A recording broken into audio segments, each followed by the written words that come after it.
Hey you guys, it's MJ. As far as the collective intuitions go, and simply to break it down for you guys, like perspective and how it's always just in this moment a perspective choice that we can make that can either make us feel a little better or usually make us feel a little worse. Now, because as a society or a culture, we've sort of been programmed out of being concerned for our feelings and just try to keep everything really surface level, all of this stuff can either seem a little out there to people or just people completely deny the validity of their own feelings and the feelings of other. And partly the only reason that we're able to do that is because we've been disconnected, because we're not feeling in the first place. And so we can easily be like, oh, we can disconnect from other people in such a way. And yet, when you're an empath, when you're super sensitive, you can't. You feel what other people are feeling. So you're like, okay. Like, you could be in a room acknowledging someone's in denial of a feeling, and yet you're aware of the feeling. It's similar why a lot of our romantic relationships can be quite troublesome for us, because there can be a lot of love, and at the same time mental rationalization why things won't work out, and or an attachment of love. So attaching our purpose, our mission, our hopes, dreams, good feelings onto other. And then when that doesn't work out, thinking that, you know what I mean? So we get attached to that, but we also deny ourselves that via various rational reasons why, right? So we basically deny ourselves a potential of greatness because we are afraid. We're afraid of what we feel. We're afraid of getting hurt. We're afraid of repeating patterns. Like we all get that essentially.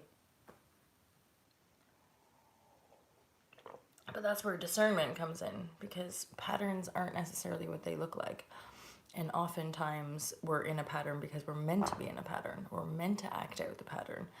It's part of our purpose, it's part of our potential, it's part of our path. But oftentimes when we get hurt in the past, we deny ourselves moving forward in the now because of the past. But that's the lesson, is that you're meant to move forward. You're meant to break through these fears. You're meant to fall in love. You're meant to have great success, right? Oh, hi, John. I saw you there. Okay, so interestingly, what came in during me just like writing down the topic was like stuff around the ego, and people are like, "Oh, so you're so ego," and I kind of like, what? It's like the economy to me. I'm like, we created the concept of the ego, and so we can either let it totally destroy us or rein it in, right? Hey, Roots, how are you, my friend? So so then I just have like underneath the topic share of like, what is shitty ego? Shitty ego is just the false perception. So shitty, our ego, and that what we would say like it is the shitty part of our ego, is just that thing that is perceiving everything as separate and that it has nothing to do with me. Therefore, I'm better or worse, higher or lower. I'm more light filled and they're more dense. Ego. Judgy.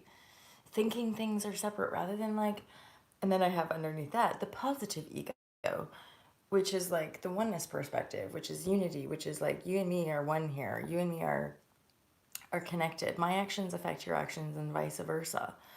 It's not like me being over here has no impact on any of you guys over there, right? And so it's like the Yogi Bhajan stuff of recognize the other is you.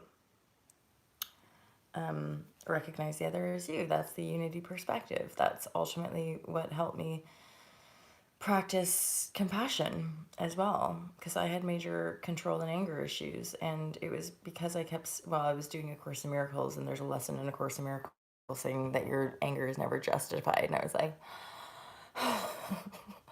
but I feel anger, but that person should be blah, blah, blah, blah, i.e. should, would, could, and then realizing how hard we are on other people, especially when we're quite judgy on ourselves, ambitious in these patterns of striving, of chasing, of it's a lot of fucking pressure. No wonder we're all a bit like frazzled and hurt and angry and upset, because we're all fucking we've all been abused for millennia. It's like that. Even the fucking people who appear to have these like charmed lives, and a highly sensitive can feel the fact that there's like some deep distortion in there. It's not all fluffy. Just because people have stuff doesn't mean their lives are super sweet or anything. Yeah, right. But it's so interesting to me as well, Roots, because it is. Like I'm still to day coming to these realizations that I think other people came to much earlier on, and I'm like, oh, right, right. Simple things like, and I know this sounds ridiculous to say it out loud, but I'm like, people lie to get stuff from you. I'm like, and yet what I've noticed, even in observing my unconscious patterning of late, is that our programming is ultimately what we act out. That we can be acting out something and being like, whoa. So, as in, our conscious mind would never do something like that, but if we really observe our patterning, it's in our patterning that we're often programmed to do some pretty shitty things. But it's not our fault. Do you know what I'm saying?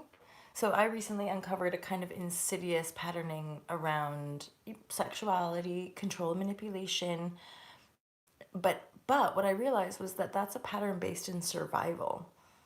Like I can see the pattern, but I'm not going to beat myself up because of it, because I can know where it comes from inside my own vortexual reality based on historical context and memory, right? So I'm like, I can basically heal that emotional storm and move on. And I swear to God, these shifts are happening faster and faster. So now I'll process an emotional storm that's basically affecting my present here now reality, blocking something, say blocking communication, blocking manifestation, whatever it might be. And then I'll do the storm, see the pattern, and be like, but then I'll be like, okay, calm down, breathe. And I'll usually have either a mentor or just a really good friend that I can be like, oh my God, this is what I'm sitting with, and this is the program. And then I can have the witness and or clear it, and then literally the next day I'll see the unblocking manifestation. So regardless, we all do it, right? Maybe all programming is fixed in survival. Yeah, yeah, yeah, yeah. Ooh, ooh. Well, yeah, I mean, it's that simple, I guess. Any kind of programming is an external impression, right? So anytime we're acting out based on the external being external, i.e., being separate, yeah, we're acting out a program based on survival because we all bought into the illusion. And that's what we're claiming back. That's what we're taking back. We're like, right. So the reason we bought into the illusion was that there's an enslavement system. There's a harvesting spiritual warfare, right? I've been watching catching up on some of the Marvel comics. So I've been watching like Guardian of the Galaxy, and I last night watched Thor Ragnarok. And I'm just like, boom,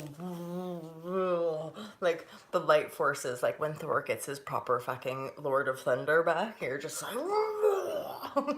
like, it's so exciting. And that's also a big veil of peeling back. Okay, so randomly, what I'm thinking about is also let us not be sort of mysticized by unity and oneness. And in our human illusory tendency to basically put it into this bubble of like, because sometimes I tune into this part of me that knows that there's always been duality in our existence realm. So when we're in form, there's always battles and like these epic kind of stories going on. And that's just kind of par for the course as a being.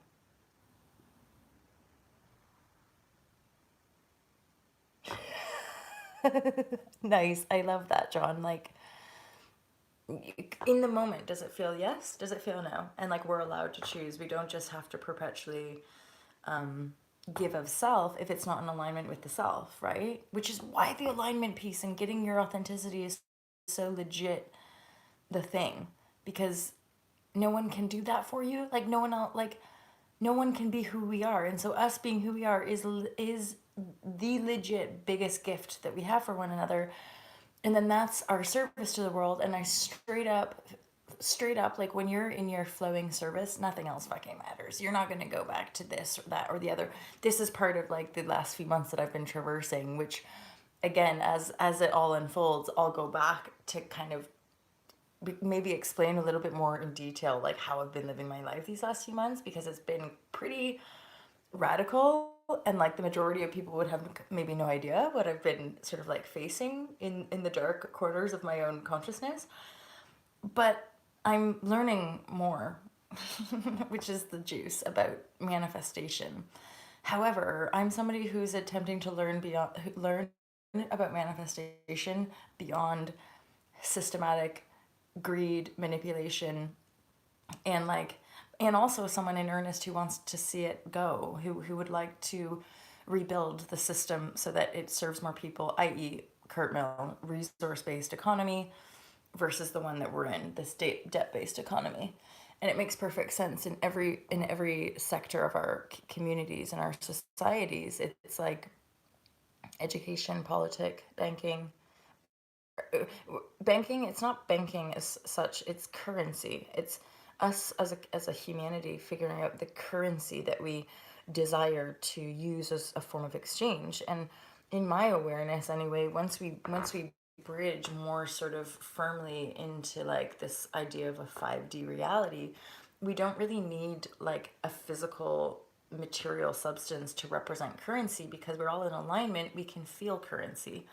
You can feel when somebody's like in harmony, in a harmonious exchange. You can feel when somebody's running away. You can feel when somebody's disconnected from their heart, and so like,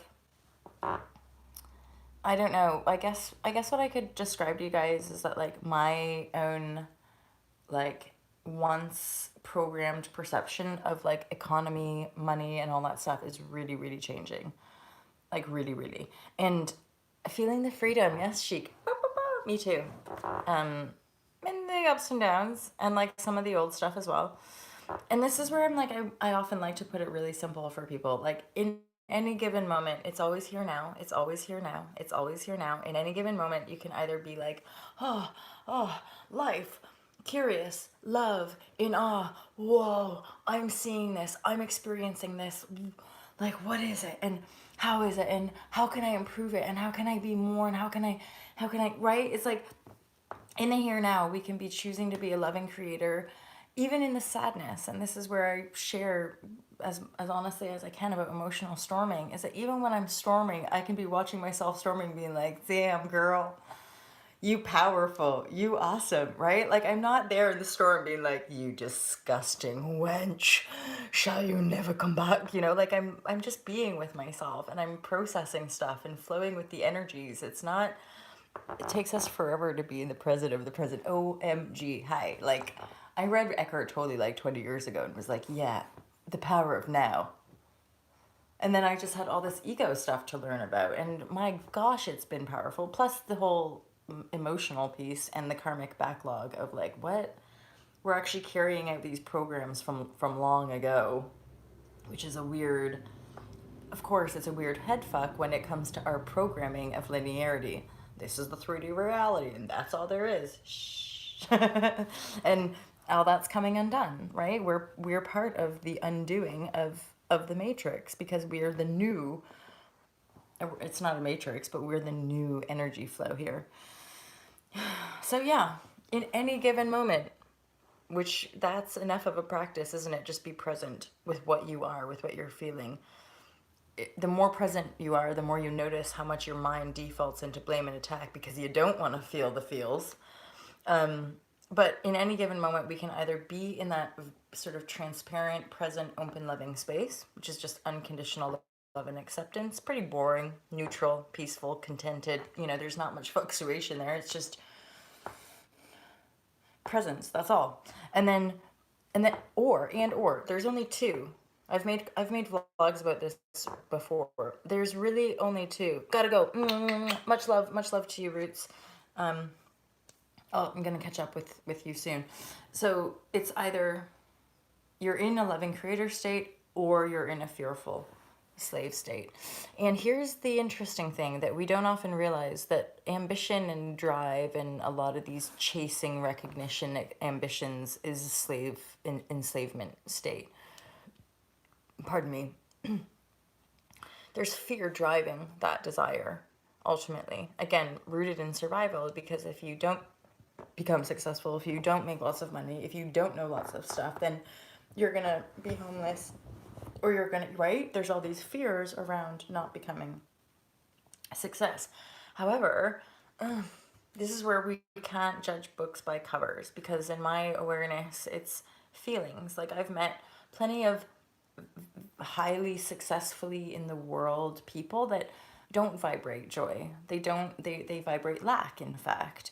And then I've met the opposite. I've met people who maybe don't, who are a bit weird, or like maybe they don't necessarily vibrate massive amounts of success in the world, but having encountered these folk, it's like they can often be very wise or very eccentric, but at the same time, within my field, they feel very rooted in themselves, and that's always a comfort to me. Whereas eventually arrogance and here, you know, the shitty egoic projections, the false perceptions, the trying to be right, you know, all of that. I guess maybe it's also just like growing up in maturity, is that I guess at some point in your growing up in this life form, you sort of just don't want the same things anymore, you know, and or maybe it's just me having not been watching TV and not really engaging with a lot of like mainstream agenda stuff. It's like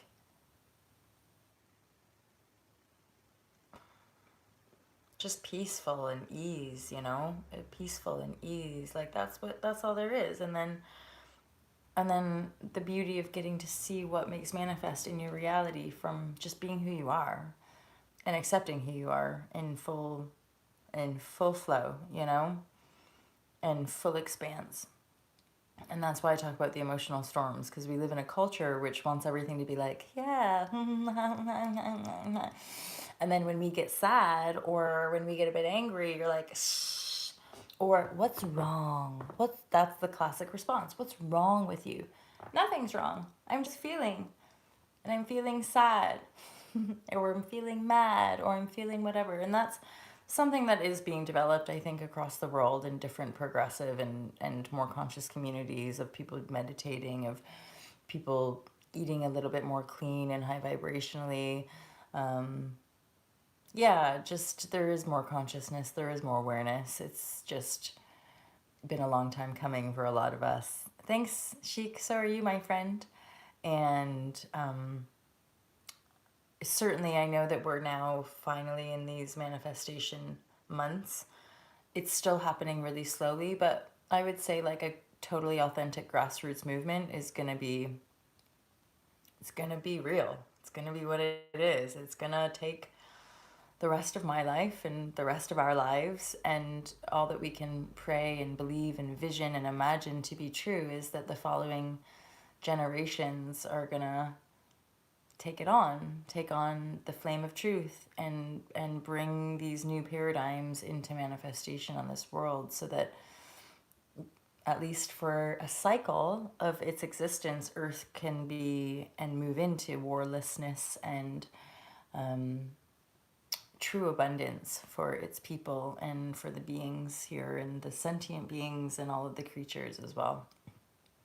I know you guys feel me. So thanks a lot, you guys. I'm looking forward to seeing some of you out there in the world. I'm so excited to be meeting some of you in France at the Unplug for Freedom. Again, if you guys haven't booked and you want to come to France for a week, message me. I would love to meet you and go paragliding with you, and do yoga with you and just chat about all this stuff, right? So it's very exciting times. I've got 2 bookings for France, and so I could take about 4 or 5 more. I would love to meet you guys there. More retreats in the works, and festivals coming up. So well, festival. I'm going to Wonderfields, which I've been going to for 4 or 5 years now. And it's a really lovely little grassrootsy festival, very much in alignment with All to Love. And yeah, that's going to be my festival this summer. So I'm looking forward to that. And my God, I need it. Like, these last few months have just been so deeply kind of dark. Not like, and I don't say that in some kind of complainer mode. I'm just like, I'm just a little bit blown away because I took all these leaps and was expecting all of this like la la la la la la la la, and instead it was like crashing down, crashing down on the floor and just being like, but now I made it. I'm still alive, so I'm just like slowly getting myself up, brushing myself off, being like, okay, what is life? Once again, all of my arrogance and ego has been sort of washed clean so that I can just be in my heart again and be as real as possible with as many people as possible who also feel that the world could change in a very positive way if we weren't all slaves to that world. Oh, Sheik, you're awesome, dude. I have mega appreciation for you. Yeah, Wonderfields. It's here in the UK. Again, all of these things have just been kind of guided into my awareness. I'm not even sure how I came. Another yoga teacher passed on my details to Wonderfields, and then I've been going ever since because I don't really go out to get stuff anymore. I don't know if that sounds weird, but I just like things interface into my reality, and then I attune and intuit whether or not I should follow it or not. Follow the breadcrumb trails. I feel the abundance coming up. I sure do. Oh, by the way, psilocybin is legal in Colorado now. Woo! That sounds exciting to me. Well, Colorado is sort of in that part of the world. Farm gathering, like an organic cookie. It can be like that, right? Dry like vegan cake.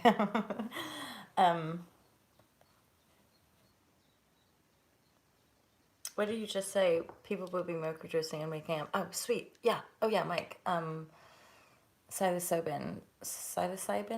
Anyway, mushrooms, basically the chemical stuff from mushrooms, and yeah, I'm seeing that. God, it's like my dream, but I'm like, I don't, because it's been so intense. I'm like, ooh, like I don't want to get people's hopes up too much, or I don't want to like lead people astray or anything. But I'm like, yeah, more gatherings, more mushroom trips, more hugs and crying and realness among people and divine partnerships. And, like, I just keep thinking, for some reason, I'm thinking about the deservingness of our love and, like, how sometimes society's programs or our family programs can tell us or make us believe that we don't deserve something. And I'm starting to really open my heart to be like, I do. I do, though. Like, I do, and we all do. I do because I believe everyone does. So if I believe everyone does, that means I do too. And it's been kind of like a tough, long road to get to this point. But, like, also in this very peculiar paradox, not wanting any of it. Like, not giving a shaz, basically, about, the love at first sight romance or well, in fact, I mean, a lot of it's already been made manifest in my reality. And all I'm doing is traversing slowly and gently and with some paying attention to stuff. And also anchoring in the resonant feeling connection of like settling down, but not in the old paradigm view, settling down in like for the first time in our lives perhaps actually feeling some sense of stability and really committing to the loving relationships in our lives and the people that we care about and the people that like align with us, basically. Anyway, I'm just sort of I'm getting a bit spaced out for some reason, and I'm a ramble-tastic. But I hope that that was useful to you guys, and I'm sending you a lot of love, and I guess we'll just have to wait and see, like, how things continue to unfold. Yes, I have Unplug for Freedom retreat, June 19th to 23rd, which is also summer solstice, a beautiful gateway for gathering. There will not be mushrooms there, I'm afraid. We might have a few vapes or something like that, but it's just 5 days of pretty clean eating and wholesome fun. Come along, you guys. Come to France with me. I would love to meet you. Plus, I need to sell spots. That's how it goes. So, I love you. Chic équilibre. Bonne journée, mon ami. Et everybody else. Everybody else. I'm MJ from I Love, and I hope to see you somewhere in the world and connect in love and union and in dignity and respect and in great abundance. So have a